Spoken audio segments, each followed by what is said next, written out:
हरिः ओम् श्रीगुरुभ्यो नमः. These slokas are recorded by separating the stanza word by word for easy learning.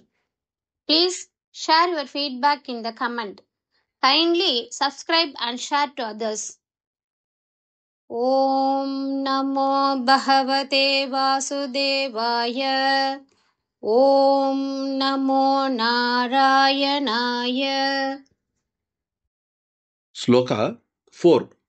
The divine cow Kamadhenu, filled with love for you, bathed you in her sacred milk. Because of this, you were given the name Govinda, meaning the Lord of Cows. Indra's elephant, Airavata, brought the holy water of the celestial Ganges, and Indra joyfully anointed you with it. ஸ்லோகம் 4. தெய்வீகமான காமதேனு பசு உன்னிடம் கொண்ட அளவில்லா பக்தியால் உன்னை தன் பாலை கொண்டு அபிஷேகம் செய்தது. இதனால் நீ கோவிந்தா, பசுக்களின் அதிபதி என்ற பெயரை பெற்றாய். இந்திரனின் யானையான ஐராவதம் பரம புனிதமான ஆகாச கங்கையின் நீரை கொண்டு வந்தது. மேலும் இந்திரன் மகிழ்ச்சியுடன் உனக்கு அபிஷேகம் செய்தான். ദിവ്യമായ കാമധേനു പശു നിന്നോടുള്ള ആത്യന്തിക പ്രേമത്തിൽ തന്റെ പാലൊഴുക്കി നിന്നെ അഭിഷേകം ചെയ്തു. അതിനാൽ നീ ഗോവിന്ദൻ, അതായത് പശുക്കളുടെ രക്ഷകൻ എന്ന പേരിൽ അറിയപ്പെട്ടു. ഇന്ദ്രന്റെ വാഹനമായ ഐരാവതം സ്വർഗഗംഗയുടെ വിശുദ്ധജലം കൊണ്ടുവന്നു. ഇന്ദ്രനും ആനന്ദത്തോടെ അതുകൊണ്ട് നിന്നെ അഭിഷേകം ചെയ്തു.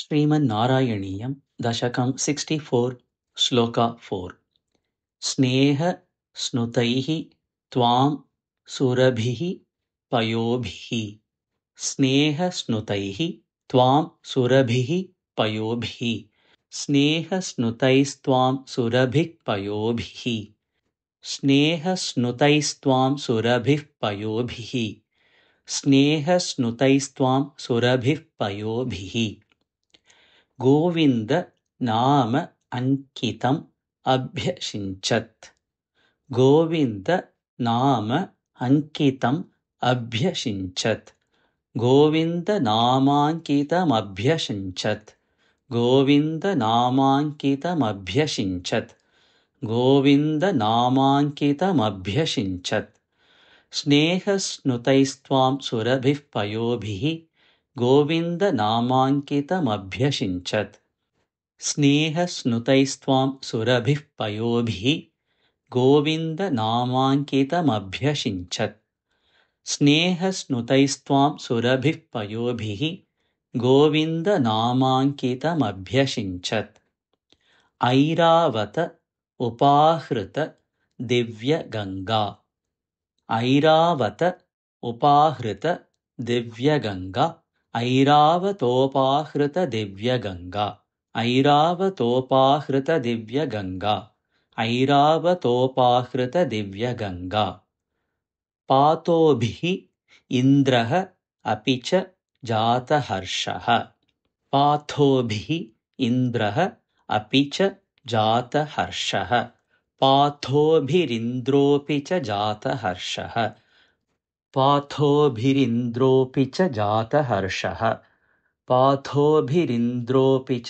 जातहर्षः ऐरावतोपाहृतदिव्यगङ्गा पाथोभिरिन्द्रोऽपि च जातहर्षः ऐरावतोपाहृतदिव्यगङ्गा पाथोभिरिन्द्रोऽपि च जातहर्षः ऐरावतोपाहृतदिव्यगङ्गा पाथोभिरिन्द्रोऽपि च जातहर्षः स्नेहस्नुतैस्त्वां सुरभिः पयोभिः गोविन्द नामाङ्कितमभ्यषिञ्चत् ऐरावतोपाहृतदिव्यगङ्गा पाथोभिरिन्द्रोऽपि च जातहर्षः स्नेहस्नुतैस्त्वां सुरभिः पयोभिः गोविन्द नामाङ्कितमभ्यषिञ्चत् ऐरावतोपाहृतदिव्यगङ्गा पाथोभिरिन्द्रोऽपि च जातहर्षः स्नेहस्नुतैस्त्वां सुरभिः पयोभिः